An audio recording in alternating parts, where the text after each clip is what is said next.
Hello and welcome to our second installment of Catamount Spotlight. I'm Megan. And I'm Fernando. Today we are going to take a behind-the-scenes look at the Cats Care Food Drive, the preparation of the first robotics scene, an interview with Mr. Bartu, and a soccer preview. Our first story is about the Cats Care Food Drive. This annual tradition involves a lot of behind-the-scenes planning and organization by the Student Council, and a lot of support from our school and community. Fernando and Itzel spoke with the student body president, Lake and Land, about the success of the food drive. During the months of November and December, Dalton High School Student Council leads the annual Cats Care Food Drive to collect cans for people in need. To prepare for this food drive, what we had to do was get all of our prizes together. We had to create our goals, like the 18,000 cans. We had to think about what the fastest way to get students in and get their cans, get them to class. So there was a lot of planning about where to do things, how to do things, and the minor details. The goal for this year's food drive is to collect 18,000 cans because we're trying to beat last year's goal of 16,000. This year's food drive is different from past ones because this year we've kind of done a whole incentive of prizes, and we've gotten lots of departments, lots of clubs, and lots of different things involved, all with each other, all for a common good cause. This year we did some online flyers through Snapchat, Instagram, and I believe Twitter and Facebook a little bit. The cans will go to Chattanooga, and they will feed a lot of the kids in the Chattanooga area and I think some of the greater Dalton area. This was your behind-the-scenes look at your Cats Care Food Drive. Happy holidays! The Cats Care Food Drive collected over 16,600 cans, totaling 16,321 pounds of food. The donations will provide 14,092 meals to families in the Northwest Georgia area. Every year we try to take a moment and catch up with Principal Bartu. One of our teams asked him to reflect on the first semester and his goals for the rest of the school year.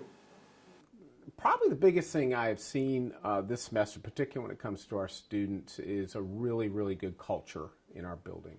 I see you guys watching out for each other, helping each other out, supporting each other, and continuing to try to meet the challenges that you have with your schoolwork and with your own personal lives as well. So I hope to see those things and the good culture that we have at our school continue. Well, my goals and hopes for the second half of the year are probably about the same as they are for the first half of the school year.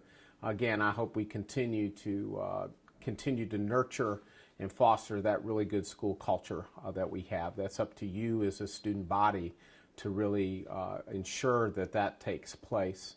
I would like to see everybody work hard, and with particular our seniors, to continue to work hard to try to not let senioritis sink in too early, and to finish out the school year really strong as we work towards graduation, because it'll be right around the corner. As principal of Dalton High School, how are you helping your students to achieve their goals? Well, I think my biggest role in helping students achieve their own particular goals is that of encouragement along the way. We have a lot of students here, so I don't know everybody's individual goal they have in mind, but having a school that has a really good culture again, one that where rigorous work is assigned in the classroom, and one that is supportive, where the adults are supporting, those good relationships are made along the way, are the biggest thing that I can do to help support students achieving their individual goals. One highlight at the end of 2018 is our Lady Cats basketball team. I sat down with Coach Beck to speak with him about his first time at the helm as the head coach. Hey guys, we're sitting down with Coach Brad Beck, our girls basketball coach, and so we're going to talk about some of the Lady Cats. How has been your start this season? Yeah, it's been well. We had a little bit of a rush in the beginning. Basketball season actually starts kind of in the beginning of June, and I bumped it up to the first week of in-service in May, so we can keep that quiet for Mr. Bartu. But it starts in June, so it was kind of a rush to get a schedule put together. We had 11 new girls come in from DMS, so it was hurried to get to know all of them. But once the regular season started, we kind of got gelled a couple weeks in. Softball obviously made a great run, so I was missing 4 or 5 of them for the first week of practice. But since then, it's been pretty smooth sailing. It's been a great start. We're off to a good start record-wise. Getting better every day, so that's the goal, is to just keep getting getting better each day. We want to peak kind of in February. We don't want to be at our best right now. So that's the steps we're trying to take. Yeah, so you mentioned that you had some big games this season. So what were some of your best and biggest games of this season? Yeah, last Friday against Sequoia was probably the biggest game that we've had in this program in a long time. We were tied for first. Again, hasn't happened in a while. They come up being perennial favorites and very, very good program all the way around. So to beat them up here with a rockin' packed gym, great effort all night, we handled their pressure well. That was a huge win, and we got another really big one this Saturday against Creekview. If we can get Creekview and have them both in the win column, you know, I always believe in my girls, but maybe if we get that one, I'll start to really believe we can make a run at this thing. Yeah. So what are you looking forward to in your new year of basketball next year? We just need to keep getting better. We're still not where we need to be. We have about 70% of the offense in, about 75% of the defense, so we're going to add a few more things. I'm really ready to get back to practice. You know, we've had so many games in such a short span, so I'm looking forward to get back to practice, work on some fundamentals, and try and fix some things that we need to fix, and then try and keep getting better on what we're doing well. So I know you have a few girls that are standouts on the team, so you can tell me who those are. Yeah, Lauren Parker has really turned it on, so that'd be one. McCall Merritt hit the biggest shot of her career, I think was even in the Daily Citizen. I told her that when she hit it against Sequoia. And then the two Schneller sisters have been very good. But I'll tell you, the one person that gets our practice going and gets the crowd rocking and rolling when she goes in there is Ebony McDermott with her little Euro steps and crossovers and stiff legs. She always brings great energy. So that's something we need because it is a grind. It's a long season. But, you know, we're carried by 7 seniors, and they are obviously the leaders, and they're starting to be leaders without me having to tell them to lead. They're starting to lead on their own, which is the goal, is to be a player-led organization. So they're doing a great job. So those seniors are by far my leaders and standouts. So thank you for coming to sit down with us today. We enjoyed talking to our head basketball coach. The big game against Creekview is this Saturday, December 22nd. The JV games start at 12:30, while the varsity takes the court at 3:30 p.m. First Robotics has quickly become a school entity only after 3 years. The teams of students work together and prepare for robotic competitions. Salvador, Edwin, Julio, and Austin spoke with First Robotics leaders to share how they prepare for competition. We started out last year. I went to a summer conference. They gave engineering teachers a choice to whether do First Robotics or TSA. And I said, you know what? First Robotics looks really fun, engaging.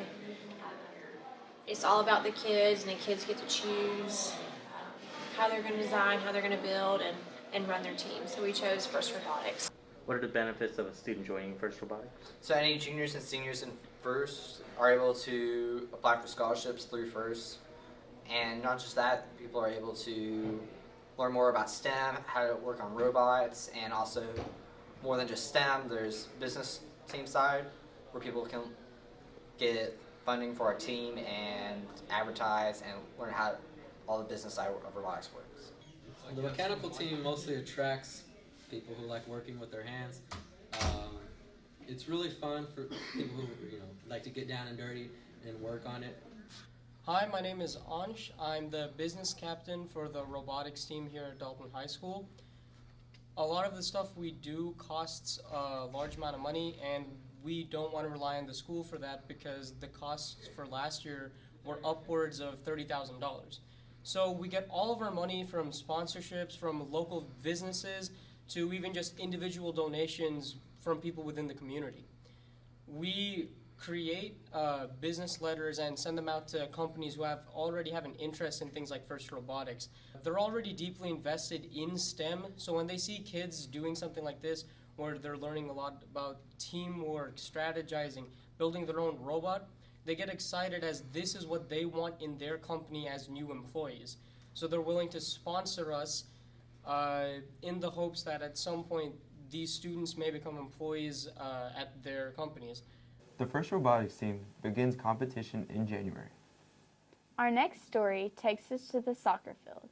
The players and coaches are top performers every year, and the school always looks forward to the time when football goals change to soccer nets. Elgar, Christian, Andy, and David gave us a preview of Dalton Soccer for 2019.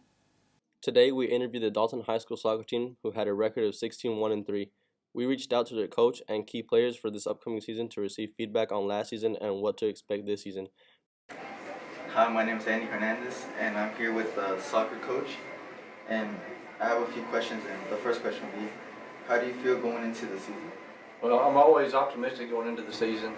We have really good players, great skill, and just always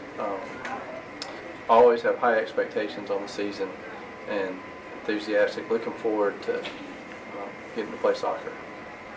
And what are your offensive philosophies? Well, our offensive philosophies are always the same. We want the ball, we want to attack, and we want to attack, and we want to keep attacking. We can change about it. Teamwork. We can move it around and utilize all the different people on the field and make sure we're keeping possession and take advantage of each position and not just focusing on passing with just certain specific players, but utilize the whole team.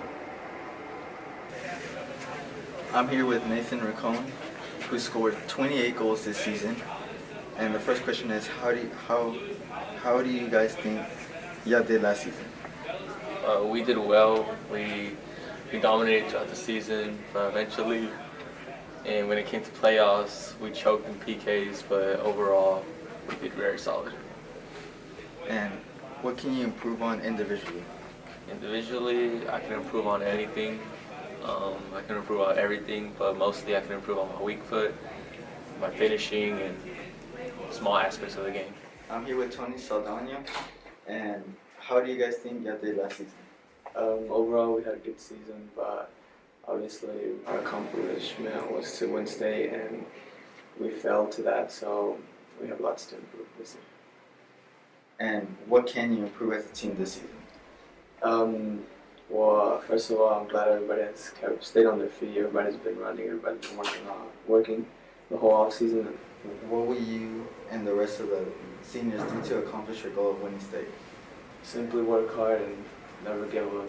Always be ready for the unexpected and continue to grind, and hopefully it comes out this year.